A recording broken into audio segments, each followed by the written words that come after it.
Hello दोस्तों, आप सभी को स्वागत है आपके अपने यूट्यूब चैनल महुआ क्लासेस में। दोस्तों, आज हम चलेंगे जैन धर्म के अगले प्रश्न की ओर। इससे पहले जो वीडियो हमने आपको प्रोवाइड किया हो, वह वीडियो में कहीं भी कोई दिक्कत हुआ हो या आपको समझने में कोई भी समस्या हुआ हो तो आप कमेंट बॉक्स में जाकर के ज़रूर कमेंट कीजिए, मैं उसे सुधारने का प्रयास करूँगा। चलते हैं अगले प्रश्न की ओर। जैसे कि जो टॉपिक चल रही थी वह जैन धर्म बताए थे कि जैन धर्म के जो 24वें तीर्थकर एवं अंतिम तीर्थकर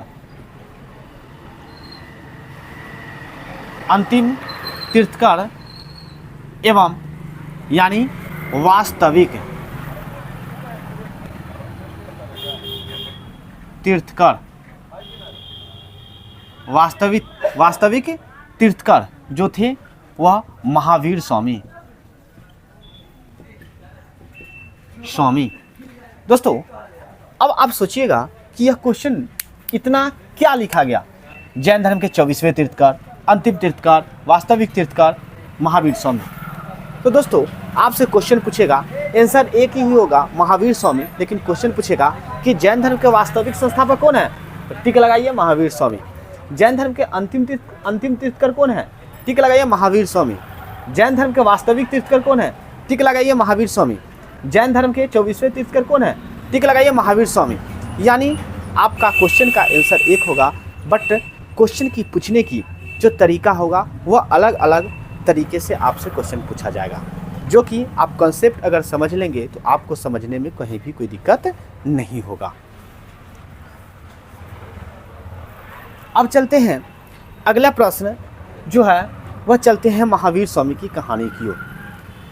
तो दोस्तों, जब महावीर स्वामी 30 वर्ष की अवस्था में वह गृह त्यागे, तो क्वेश्चन यहाँ से पूछा जाएगा कि महावीर स्वामी जो है वह कितने वर्ष की अवस्था में जो है वह गृह त्यागे। तो 30 वर्ष की अवस्था में घर से निकल पड़े और घर से निकलने के बाद पश्चात उन्होंने 12 वर्ष की कठोर तपस्या की और 12 वर्ष की कठोर तपस्या के बाद उन्हें ज्ञान की प्राप्ति हुआ, वह भी एक साल के वृक्ष के नीचे और ऋजुपालिका नदी के तट पे। तो क्वेश्चन पूछा जाएगा कि महावीर स्वामी जो है वह गृह त्याग कब किए। तो इन्होंने 30 वर्ष की अवस्था में, 30 वर्ष की आयु में इन्होंने गृह त्याग किए और 12 वर्ष की कठोर तपस्या के पश्चात, 12 वर्ष की कठोर तपस्या के पश्चात एक साल वृक्ष यानी एक साल वृक्ष के नीचे ऋजुपालिका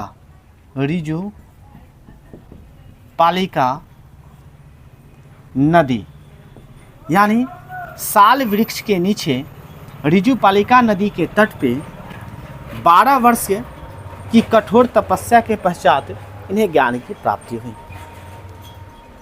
दोस्तों, ये जो लिखे हैं यह आपको हम समझने के लिए लिख रहे हैं। आप अपने कॉपी पे क्वेश्चन लिख सकते हैं, बस आप रिवीजन कीजिए कि जो है वह क्वेश्चन किस तरह से पूछा जाएगा कि महावीर स्वामी को कितने वर्ष की तपस्या के पश्चात इन्हें ज्ञान की प्राप्ति हुआ। तो 12 वर्ष की कठोर तपस्या के बाद इन्हें ज्ञान की प्राप्ति हुआ। या फिर पूछेगा कि महावीर स्वामी को जो है वह किस वृक्ष के नीचे ज्ञान की प्राप्ति हुई। तो साल के वृक्ष के नीचे इन्हें ज्ञान की प्राप्ति हुई। महावीर स्वामी को किस नदी के किनारे ज्ञान की प्राप्ति हुई। तो ऋजुपालिका नदी के किनारे या ऋजुपालिका नदी के तट पे इन्हें ज्ञान की प्राप्ति हुई। दोस्तों, जब इन्हें ज्ञान की प्राप्ति हुआ तो यह किस नाम से विख्यात हुए। जब महावीर स्वामी को ज्ञान की प्राप्ति हुई तो लोग इन्हें कैवल्य या फिर जीन या निग्रोथ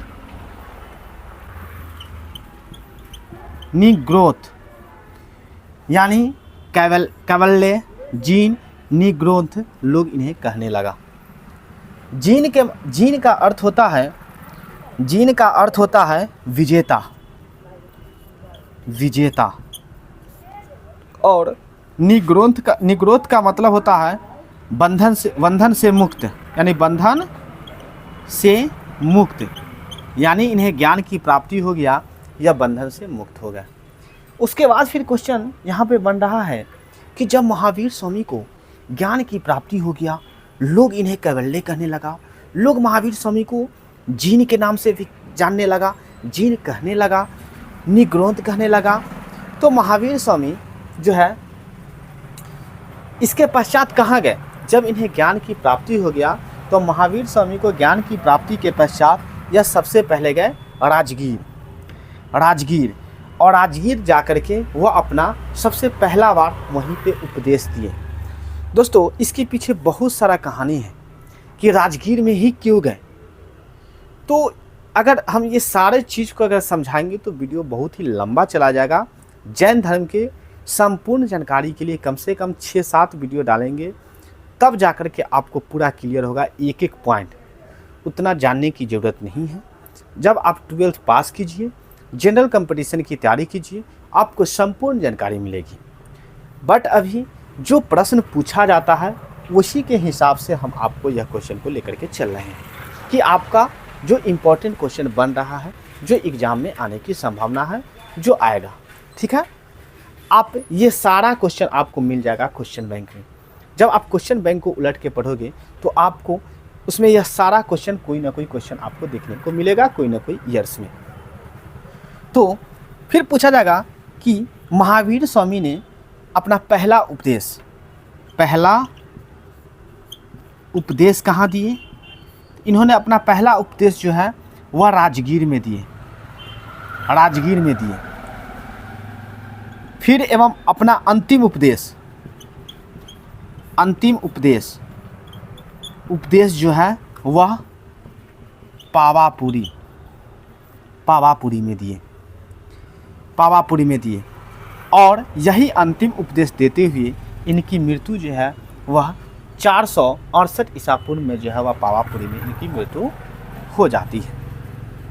उसके बाद जब इनकी मृत्यु हो जाती है, इनके 2 शिष्य थे, यानी जो सबसे प्रिय शिष्य थे। यानी महावीर स्वामी को कितने शिष्य थे? 2 कह सकते हैं, 2 चेला था। ठीक है ना, यानी इनके 2 शिष्य थे, 2 शिष्य थे, जिसका नाम क्या था? इनके 2 शिष्य थे, यहीं पे लिख देते हैं। इनके 2 शिष्य थे, भद्रबाहु और स्थलबाहु।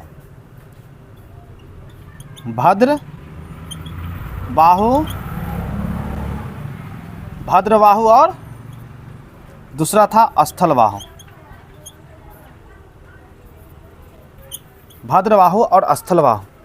तो दोस्तों जब जैन धर्म के अंतिम संस्थापक क्यों माना जाता है? क्योंकि इनके मृत्यु के बाद जो है वह जैन धर्म जो है वह धीरे धीरे समापन होने लगता है। ये लोग नहीं संभाल पाते हैं और एक समय आता है कि जैन धर्म पूरी तरह से नष्ट हो जाता है। तो जब महावीर स्वामी की मृत्यु हुई तो महावीर स्वामी की मृत्यु के पश्चात इनके 2 प्रिय शिष्य थे, भद्रबाहु और स्थलबाहु। इनके ऊपर सारे ये राज्य की जिम्मेदारियाँ आ गई। उसी समय जो है वह मगध में 12 वर्ष के लिए जो है वह आपातकाल आ गया। यानी 12 वर्ष के लिए जो है वह भूखमरी आ गई,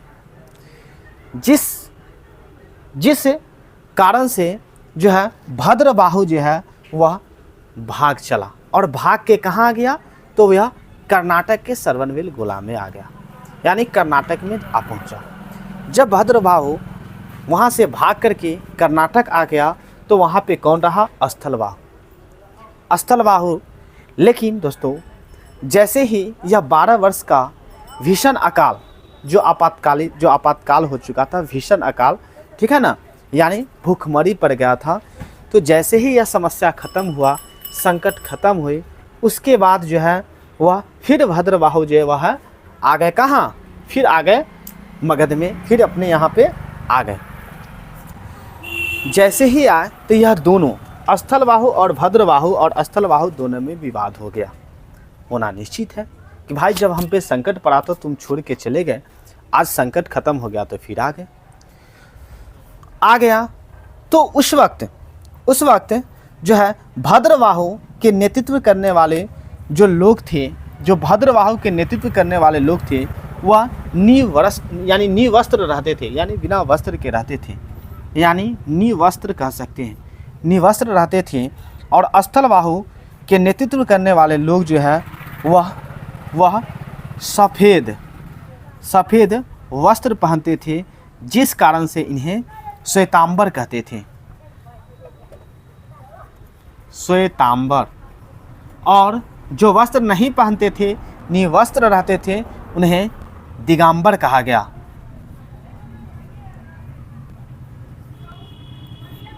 यानी कह सकते हैं कि जो स्थल यानी जो भद्रवाहु के नेतृत्व करने वाले लोग थे उन्हें दिगंबर कहा गया, और स्थूलवाहु के नेतृत्व करने वाले लोग थे उसे श्वेतांबर कहा गया। यानी इनके पास जो है वह पहनने के लिए कोई वस्त्र नहीं था, भाग निकला। तब भागेगा तो वस्त्र कहाँ से रहेगा, लॉजिक याद करने के लिए। तो वस्त्र नहीं रहेगा तो वह नंगा रह गया, निवस्त्र रह गया, तो उसे दिगंबर कहते हैं। इनके पास यह यहाँ पे थे तो यह सफ़ेद वस्त्र पहनते थे, इनके पास वस्त्र था तो इन्हें श्वेतांबर कहा गया। ठीक है, इस तरह से जो है आप क्वेश्चन को याद कर सकते हैं।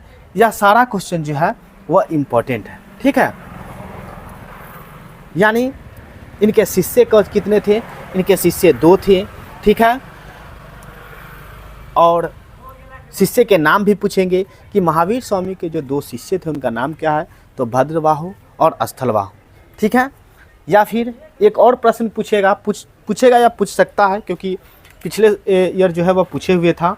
ठीक है ना, महावीर स्वामी का प्रतीक क्या है, महावीर स्वामी का प्रतीक क्या है, तो दोस्तों शेर। ठीक है, इनका प्रतीक जो है यह शेर है। ठीक है, तो इस तरह से यह भी एक प्रश्न बनता है। बाकी जो भी प्रश्न था इम्पोर्टेंट वह सारा प्रश्न हम इसमें ले चुके हैं। इसके आगे और इसकी कई गुना ज़्यादा प्रश्न जो है वह जैन धर्म से निकलेगा, बट वो प्रश्न आपके लिए इम्पोर्टेंट नहीं है। क्लास 12th में जो प्रश्न पूछा जाएगा इससे बाहर की कोई प्रश्न नहीं पूछेगा जैन धर्म से, जो हम आपको बता चुके हैं। यह सारे इम्पोर्टेंट प्रश्न हैं। यह वीडियो पे 1 बार 2 बार आप लोग देखिए और रिवीजन करते रहिए दोस्तों। ठीक है, यह सारा प्रश्न था। जैसे आपको ये प्रश्न पूछा गया है, कितनी बार आप क्वेश्चन बैंक में देखिएगा कि पहला उपदेश कहाँ दिए थे, राजगिरी में। अंतिम उपदेश महावीर स्वामी कहाँ दिए, पावापुरी में। महावीर स्वामी की मृत्यु कहाँ हुआ, पावापुरी में। मृत्यु कब हुआ, 468 ईसापुर में। महावीर स्वामी के जन्म कब हुआ, 540 ईसापुर में उनके। उसके बाद ठीक है, ये सारे इसी तरह से प्रश्न पूछा जाएगा और पूछा जाता है। ठीक है दोस्तों, फिर मिलते हैं अगले वीडियो में और फिर अगले महामैराथन के साथ। ठीक है, अब जो भी लगभग सारे सब्जेक्ट का क्वेश्चन एक साथ लेंगे और वह वीडियो को आप लोग देखिएगा और फिर आपको पता चलेगा कि आप 2 साल में कितना तैयारी कर पाए, आपके पास क्षमता क्या है। ठीक है, फिर मिलता है अगले वीडियो में। जय हिंद, जय भारत।